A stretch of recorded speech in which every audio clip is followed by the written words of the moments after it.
Hey guys, it's Pedro back with another interview covering Dreamhack Dallas 2024. For this occasion, I have here with me Levoski of DETONATE. But before I can go into more detail about what he does, I'd like for him to just cover exactly what he does. So Levoski, thank you so much for taking the time. And first off, what do you do? I'm the esports. I'm the CEO of the esports organization DETONATE. I have been now for about 4 years. We operate in Counter-Strike and a couple of other games as well. But we're based out of Atlanta, which is my hometown, and I wanted to found the company specifically for that purpose because there weren't very many esports organizations based out of Atlanta. So I wanted to find it pretty much in my backyard. Yeah, for sure. So you're just visiting here for this occasion in Dallas, as you know, as a fan looking into IEM, or you're just going into business dealings or anything like that. What's the experience like for you? Experience has been pretty phenomenal. This is actually my first Dreamhack Dallas ever, and it's pretty historical, seeing as how it's IEM 100.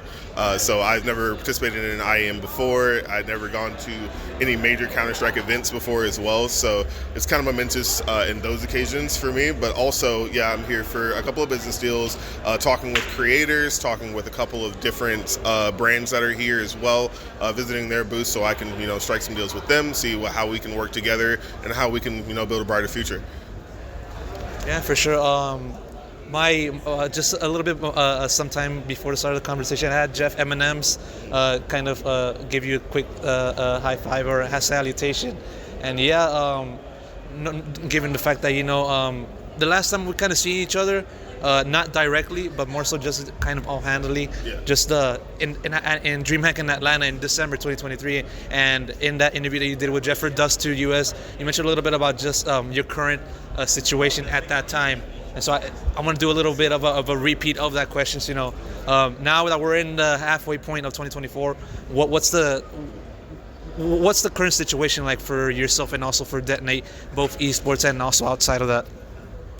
Yeah, so I'd say back then the goal was really getting ourselves out there. DreamHack Atlanta was the first time that we had a booth for our organization, and since it was right in Atlanta, Georgia, it was kind of obvious for us to aim to market towards the individuals that were coming out to that event.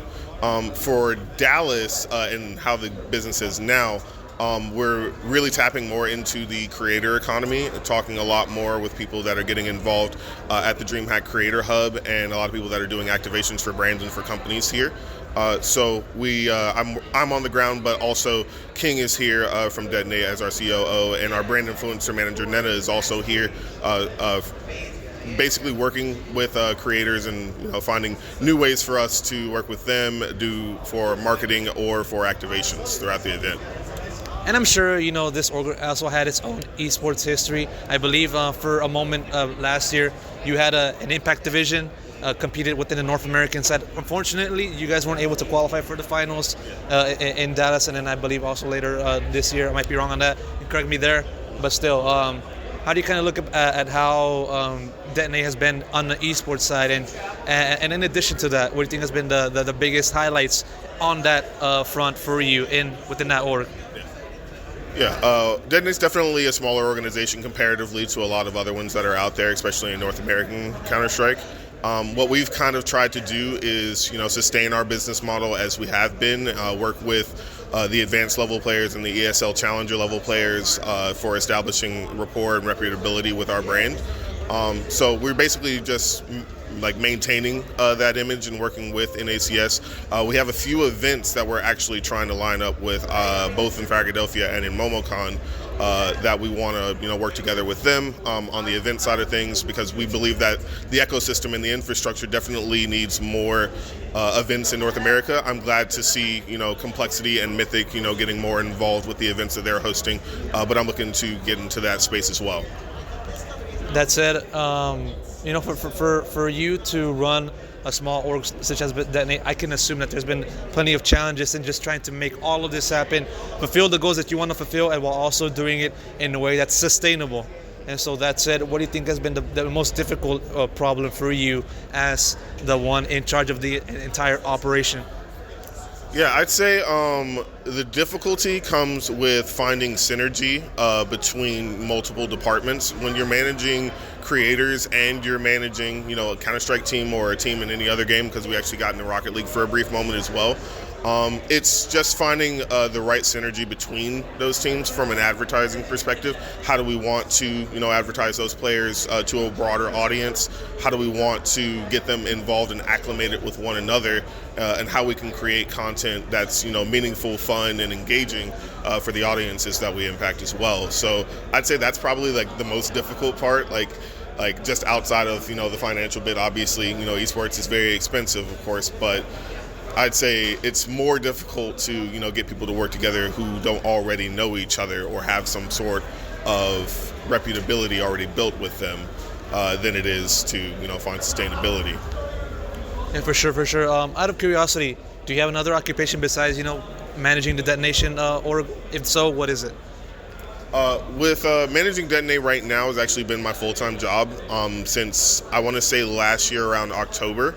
I've taken it pretty seriously. I've, dived very deeply into my network to, find different ways that we can activate with them, market towards them as well. So that's been a very engaging experience for me. I am, also seeking, full-time roles as well, just so that I'm able to, self-sustain. But for right now, Detonate, is my full-time job, and I'm pretty focused and pretty bullish on making sure that the brand's successful. For sure. And where do you feel like, at which point do you feel Detonation is at the ideal position that you want? And on top of that, in how many years in the future, that you feel this operation is capable of reaching that desired point from your perspective? So the desired point that we're aiming for is, growth and multi-million-dollar sustainability as a business, of course. But I'm not rushing that process at all. I want to do it right, and I want to do it in a way that is meaningful, not only to my audience, but to my staff and to the creators and to the players that are involved in it. Because largely, when you get, say, a large-scale investment of $1 million or more, sometimes they want to rework the management or the people that are involved in that project. And I think we actually have a pretty solid holding on the staff that's working with the team right now. And I would love to keep them, into the business's growth and development and just expand the team rather than having to change operations from different people to one another if the brand did receive that. So I'm kind of trying to keep it to management, advisors, and investors who are wholly bought into the idea of its growth and development and don't seek unnecessary change just for the sake of profits. I understand that, and so often that kind of does happen where people look at profits and they don't look at sustainability and also growth, doing that in tandem. But yeah, good to hear you guys doing that up front, focusing on that instead of just maxing out and just trying to focus on profits. One more question before I wrap it up. As someone that's been, I assume, been in this for quite a long time, outside of just Detonate, just following esports, managing esports, playing in esports. Might be wrong there. You correct me there if I'm wrong. But in general, what keeps you going?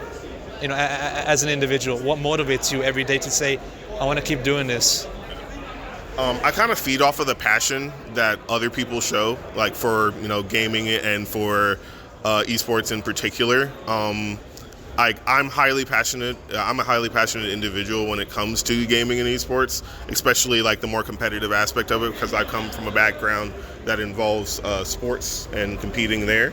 And being able to tie my passion for gaming and my passion for sports in with esports was just kind of like a dream come true for me. So I would say that's a big driving motivator to make sure that I'm successful when it comes to my ventures in Detonate. But largely, I'd say the audience that we tailor ourselves towards and, building a fan base really drives me, because they talk to me and they tell me, these things that they enjoy doing and how it saved them, in very trying times, what they're going through, because everybody's going through something in their life. But esports just kind of came into their life at a very convenient point and kind of changed the way that they were interacting with the people around them. We see a lot of introverts associated with gaming. A lot of them become extroverted when it comes to gaming because they can look to their left or look to their right when they're in the stadium like I am, and see a person that's just as passionate as them that's cheering for the team that they're cheering for. And I think that's a really special moment for any one person that feels that, because you can feel connected to the world around you rather than just feeling like you're locked into your gaming PC all the time. Sure. I really do appreciate you taking the time and answering all of my questions. I also really appreciate you taking the time and making this happen during this quick conversation. And that's it. I'm going to wrap up the interview. Thank you so much, Levoski. Thank you. All right.